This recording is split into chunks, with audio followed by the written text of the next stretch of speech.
بسم اللہ الرحمن الرحیم۔ السلام علیکم ورحمۃ اللہ وبرکاتہ۔ دوستو، ایک دلچسپ اور سبق آموز واقعہ ملاحظہ فرمائیے۔ مسلمان خلیفہ مامون الرشید کا دور حکومت تھا۔ ایک دن خلیفہ مامون الرشید اپنے ایوان خاص میں جلوہ افروز تھے۔ ان کے سامنے بیڑیوں اور ہتکڑیوں میں جکڑا ہوا ایک شخص بے حس و حرکت بیٹھا تھا۔ خلیفہ نے اپنے پولیس آفیسر عباس کو بلایا تو عباس حاضر ہو گیا۔ خلیفہ نے حکم دیا کہ اسے لے جاؤ اور کل صبح میرے دربار میں پیش کرنا تاکہ ہم اسے موت کی سزا دے سکیں۔ عباس نے اپنے سپاہیوں سے کہا کہ اس قیدی کو حراست میں لے لو اور حوالات میں بند کر دو۔ سپاہی اسے اٹھا کر حوالات کی طرف چلنے لگے تو عباس کو خیال آیا کہ خلیفہ نے جس سختی سے اسے حراست میں رکھنے اور کل صبح پیش کرنے کا حکم دیا ہے، اس کا تقاضا یہی ہے کہ میں اسے سپاہیوں کے سپرد کرنے کی بجائے گھر میں اپنی نگرانی میں رکھوں۔ عباس کہتے ہیں کہ سپاہی میرے حکم پر قیدی کو میرے گھر نظر بند کر کے چلے گئے۔ آدھی رات گزر گئی تو میں اس قیدی کے کمرے میں گیا۔ میں نے پوچھا کہ تو کون ہے، تیرا نام کیا ہے، تو کہاں کا رہنے والا ہے اور تیرا قصور کیا ہے؟ قیدی بولا، میں دمشق کا رہنے والا ہوں۔ عباس نے کہا، اللہ رب العزت دمشق والوں کو خیریت سے رکھے۔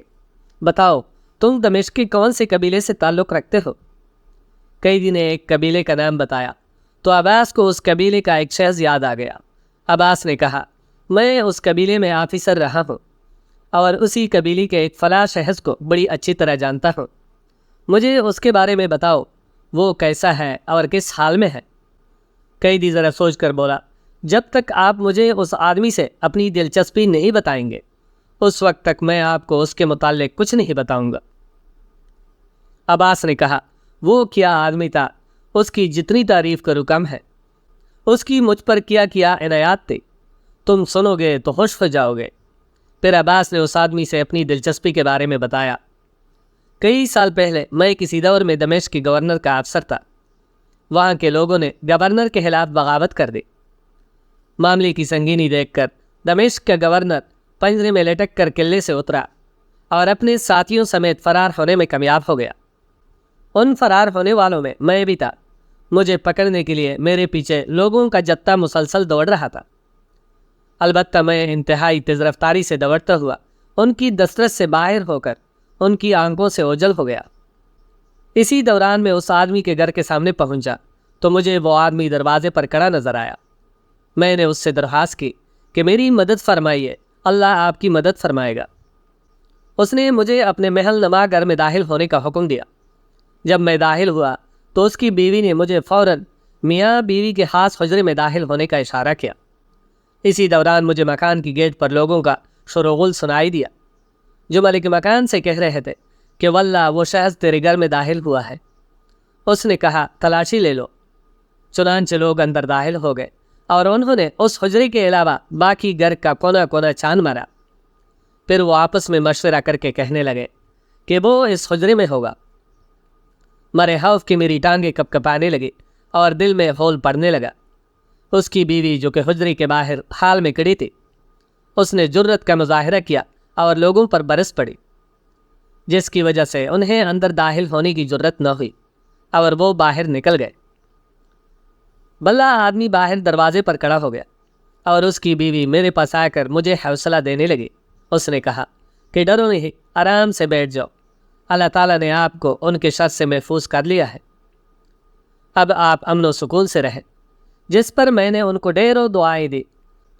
اس کے بعد وہ اللہ کا بندہ مجھ پر مسلسل لطف و کرم اور محبت و عقیدت کے یادگار موتی برساتا رہا، یہاں تک کہ اس نے میرے اندر سے بیگانگی کا احساس ختم کر دیا۔ اس نے مجھے اپنے محل میں ایک الگ مکان دے دیا، ضروریات زندگی کی اشیاء وافر مقدار میں مہیا کی اور صبح شام میری ایسی خبرگیری کی کہ میں تمام دکھ بھول گیا۔ چنانچہ میں نے اس کے ہاں زندگی کے بہترین 4 مہینے گزارنے کے بعد ان سے ان لفظوں میں اجازت طلب کی کہ اب فتنہ دب گیا ہے اور شہر پر سکون ہے، میں اپنے غلاموں کو تلاش کر لوں۔ چنانچہ اس نے واپس آنے کا وعدہ لے کر اجازت دے دی۔ میں شہر گیا اور غلاموں کا پتہ نہ پا کر واپس آ گیا۔ اس 4 ماہ کے دوران میری بے مثال اور انت تک خدمت کرنے کے باوجود اس نے نہ میرا نام پوچھا، نہ پتہ اور نہ ہی عہدہ، بلکہ وہ مجھے میری کنیت سے بلاتا رہا۔ ایک روز میں نے اس سے بغداد جانے کی اجازت مانگی تو اس نے بہت سی اجازت دے دی، مگر کہا کہ پہلے میں بغداد جانے والے قافلے کا پتہ کراؤں، اور جس روز وہ قافلہ روانہ ہوگا اسی روز آپ کو الوداع کہوں گا۔ پھر عباس کہتے ہیں کہ میں نے اس بلے آدمی سے وعدہ کیا کہ اتنی مدت سے میرے ساتھ حسن سلوک اور ہمدردی کر رہے ہو، لہٰذا میں وعدہ کرتا ہوں کہ زندگی بھر آپ کے احسانوں کو نہ بھولوں گا اور حسب طاقت اس کا بہترین صلہ دوں گا۔ اس کے بعد اللہ کے اس نیک بندے نے اپنے غلام کو سفر کے لیے گھوڑا تیار کرنے کا حکم دیا اور خود سامان سفر تیار کرنے میں لگ گیا۔ میں نے سمجھا کہ وہ خود کہیں جانے کا پروگرام بنا رہا ہے، لیکن سارے دن کی دوڑ دھوپ کے بعد وہ رات کو بمشکل سویا ہوگا، اور صبح سویرے مجھے خبر دی کہ آج قافلہ بغداد روانہ ہونے والا ہے، اٹھو اور تیاری کرو۔ یہ کہہ کر وہ بلہ آدمی چلا گیا۔ عباس کہتے ہیں کہ اس کے بعد میں سوچ میں پڑ گیا تھا کہ میں روانہ تو ہو رہا ہوں، مگر نہ تو میرے پاس سواری ہے اور نہ ہی زیادہ راہ ہے۔ پھر کیا دیکھتا ہوں کہ وہ شریف انسان میرے لیے اعلیٰ اور نفیس کپڑے اور نئے جوتوں کا جوڑا لایا، تلوار اور پیٹی لا کر میری کمر سے باندھ دی، پھر اعلیٰ نسل کے خچر پر 2 بھرے ہوئے صندوق رکھ کر ان پر بستر باندھ دیا۔ مجھے گھوڑے پر سوار کر کے ایک غلام بھی ساتھ دیا تاکہ وہ راستے میں میری خدمت کرے۔ وہ بلہ انسان اور اس کی بیوی چند قدموں تک مجھے الوداع کہنے کے لیے میرے ساتھ آئے اور مجھ سے میری خدمت میں کسی بھی قسم کی کمی کوتاہی کی معذرت کرنے لگے۔ عباس کہتے ہیں کہ اس وقت میرا دل رونے لگا، آنکھوں سے آنسو بہنے لگے۔ میں نے ڈبڈباتی آنکھوں سے انہیں واپس بھیجا اور کئی دنوں کا سفر طے کرنے کے بعد بغداد پہنچ گیا۔ پھر میں خلیفہ مامون الرشید کی خدمت پر مامور ہو گیا۔ اس بلے شخص کا واقعہ سناتے ہوئے عباس کی آنکھوں سے آنسو جاری ہو گئے، اور ایک آہ بھرتے ہوئے عباس نے کہا، کاش وہ مجھے مل جائے تو میں اس کی اس عظیم احسان کا بدلہ دے سکوں۔ واقعہ سننے کے بعد قیدی نے کہا، اللہ رب العزت نے تجھے اس احسان کا بدلہ دینے کا سنہری موقع عطا کیا ہے۔ عباس بولا، وہ کیسے؟ قیدی نے کہا، اللہ کے جس نیک بندے نے تجھ پر احسان کیا تھا وہ شخص میں ہی ہوں، شاید میری بری حالت کی وجہ سے تم مجھے پہچان نہ سکے۔ یہ سن کر عباس کا دل قابو سے باہر ہو گیا۔ وہ دیوانوار اٹھا اور بیڑیوں سمیت اسے اٹھا کر سینے سے لگا لیا اور اس کے سر کو بوسہ دینے لگا اور پوچھا، آپ اس نوبت تک کیسے پہنچے؟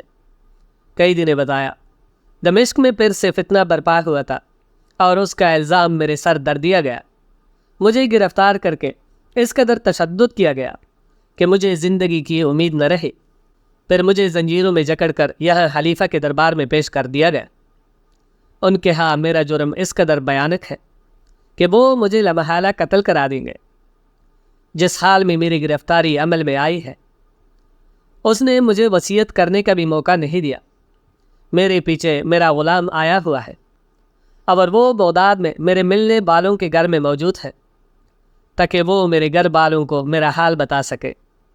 اگر آپ اس احسان کا بدلہ دینا چاہتے ہیں تو بس اتنا کر دیجئے کہ اسے بلائیے تاکہ میں موت سے پہلے وصیت کر سکوں۔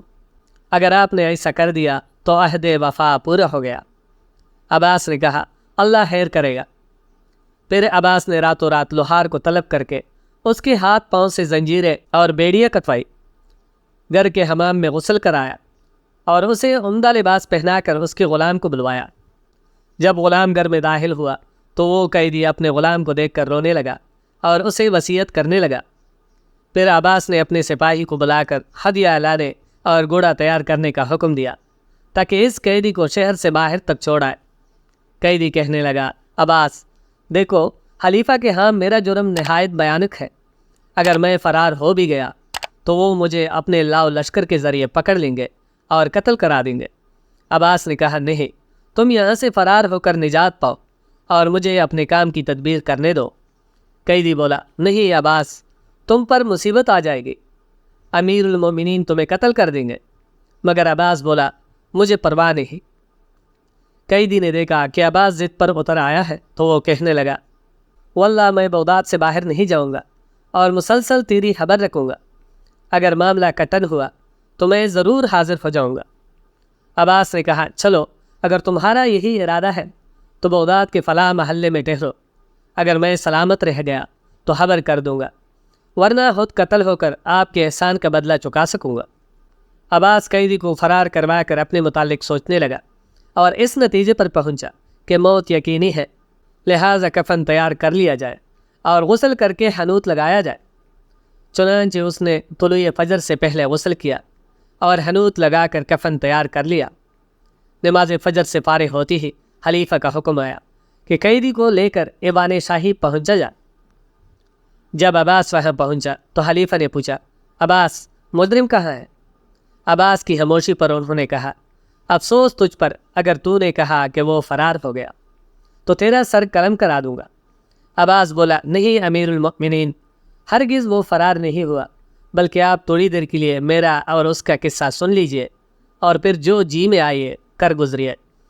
اس کے بعد عباس نے اپنی اور اس کی مکمل روایات سنائی اور عرض کیا اگر آپ مجھ سے درگزر فرمائیں تو میں نے اس محسن سے حق وفا ادا کر دیا، اگر آپ مجھے اس پاداش میں قتل کرنا چاہتے ہیں تو میں غسل کر کے حنوط استعمال کر چکا ہوں اور میرا کفن میری بغل میں ہے۔ خلیفہ مامون الرشید بولے اللہ تجھے تیرے احسان کی جزا نہ دے، اسے فرار کروا کر بھی تیرے سر سے اس کا احسان چکتا نہ ہوا ہے، کیونکہ تو نے پہچاننے کے بعد احسان کیا اور اس نے بغیر جانے پہچانے تجھ پر احسان کیا تھا، اس کا احسان تیرے احسان سے بڑا ہے۔ اے عباس، تو نے مجھے پہلے کیوں نہ بتایا کہ تیری طرف سے میں خود اس کے احسان کا بدلہ دیتا؟ عباس بولا یا امیر المؤمنین، وہ ابھی دارالحکومت بغداد میں ہے تاکہ میرے معاملے کی خبر رکھے، اگر مجھے اپنی جان کا خطرہ درپیش ہو تو وہ میری جگہ پیش ہو کر اپنی گردن کٹوا دے گا۔